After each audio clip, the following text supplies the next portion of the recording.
for losing 2 players on their own, though. And now Otto, as well as his teammate, is already out, unfortunately. That means the biggest fragger for Japan has lost his chance to potentially influence this fight. Xavi knows there's a player right below him. Both have shotguns already in their hands. Maybe another nade from Apollo. He baits out the nade. Now the player has to leave the staircase. Xavi keeps on going deeper into the building. Maybe with a jump up on front of the door. Could be a good play for Xavi, but no.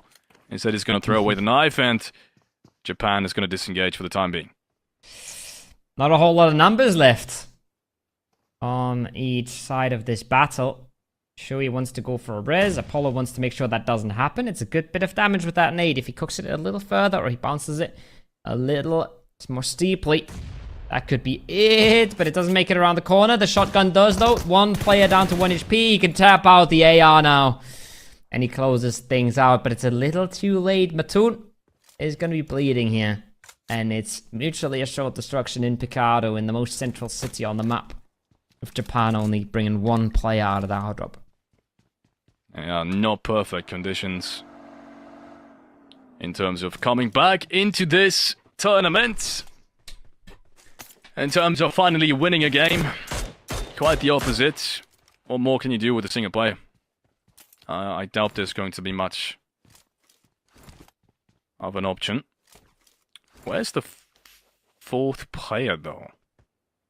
Because they've only gotten 3 frags. Has Brunei only started with 3? Maybe there was a bit of a team kill going on. Maybe there was a bit of a... Maybe there was a suicide nade, something like that. Not out of the realms of possibility. Maybe there's a third party coming in. You know, Sri Lanka is vibing around there, around that area as well. So, who knows? We'll see that later on, reflected in the stats and in the eliminations. But maybe. It is a win, but is it really when you lose 3 players in the hot drop? And you only gain 3. Yeah. You lose 3 and you only gain 3. Brunei. Gaining 3 themselves, though. The only good message for them. I've met these guys on LAN. The nicest guys ever. Really passionate about PUBG Mobile esports as well. Next fight coming up. Bangladesh has already gotten 4. They need to pull up on some of these teams now, early. Grab some isolated fights, and look at this. It's been working out perfectly. Maybe they should have done that earlier. First knock comes on through. Lycan tries to trade it. Doesn't hit degree.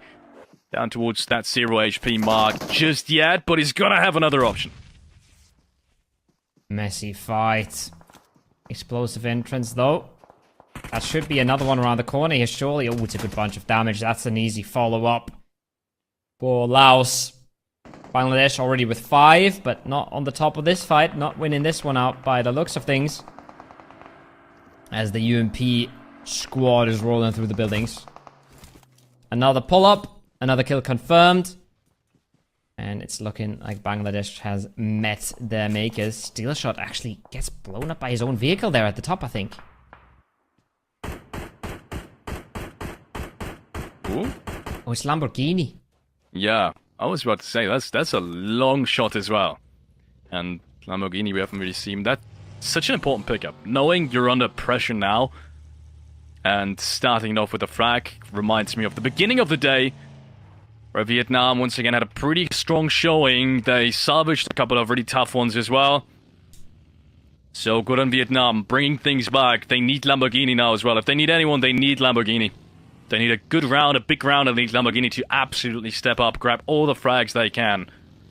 And I still can't help but wonder where they would be standing at right now if they would have just won that 1v1 against Myanmar in the very first Erangel game. They came down so close.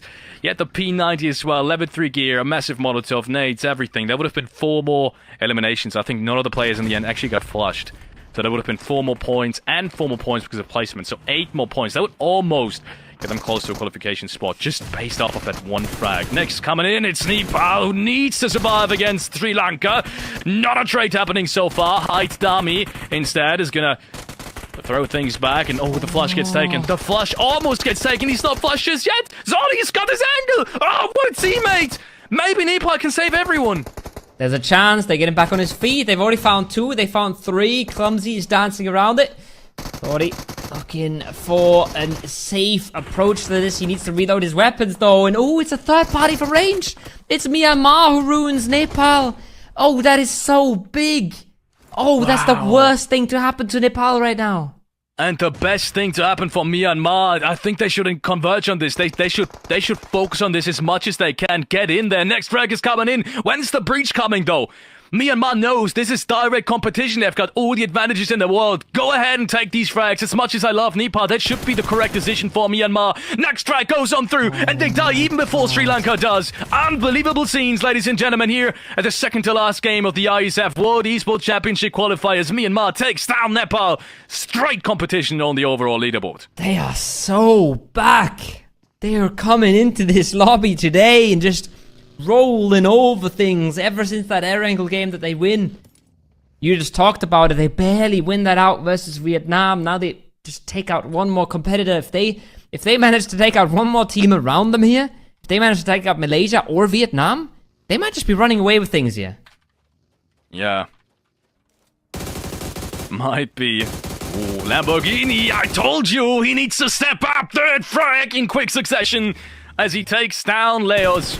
Only one player left alive. They need him so desperately. Vietnam more than anyone from the runner-up team. Same goes for Thailand. Both of these need a really big round, and this is the start they want. 3 frags already. Bangladesh having trouble on their own. They tried to go for a really aggressive push on towards any teams they could find. It worked out in the beginning at least, until it didn't anymore, finding themselves, which is the solo life as well. It's a big scalp to take, though. It's a big scalp to take. Myanmar weekend. Myanmar down to 3. Yes, they found eliminations. And yes, they've eliminated a very important team. But losing a member so early on in the game always hurts. That's a full player that's not gathering info. That's a player that's not bringing in a car. That's a player that's not keeping up the loot. You're losing a whole lot when you lose a player so early. It's exponential how much impact a player has. The earlier he dies, the worse it is. Now, Indonesia, I spoke about information just a second ago. They're getting all of it. Super duper high ground in the northeastern side of things. And look who's coming up rolling by. They got a glimpse of Malaysia there. They caught a glimpse of Pakistan. The northeastern side is stacked with top teams here. Yeah, that's... I mean, that's a good omen for the viewer, but for any fan out there, I'd be worried. Because some of these are gonna clash, and you know how all that third-party fighting can be a little bit random at times. You would really have to check your angles nicely if you want to dodge it, and there we have it, Pakistan. Pakistan now in the easiest spot of them all. They can easily decide the outcome when it comes to the next 2 places right below them by whoever they focus. If they want to take out a specific team and they realize, hey, this is the biggest competition that we see here out of all the teams right below us, then they will take that fight. I'm pretty certain of it. And it looks like Thailand is one of the teams that is going to meet them next up, even though it was Thailand who originally initiated that fight. So I don't think that was a proactive decision on their part. Things are getting messy on the northeastern side of things. Players in the blue, Pakistan knocking. Falak has actually gone through with the name change here. He's actually switched away from the Chinese letters. Put his name out there. Love to see that. I've been researching team pages to figure out who he was, and now he's just telling us straight up. But Evo is telling him straight up, sit down, son. I'm gonna take that knock any day of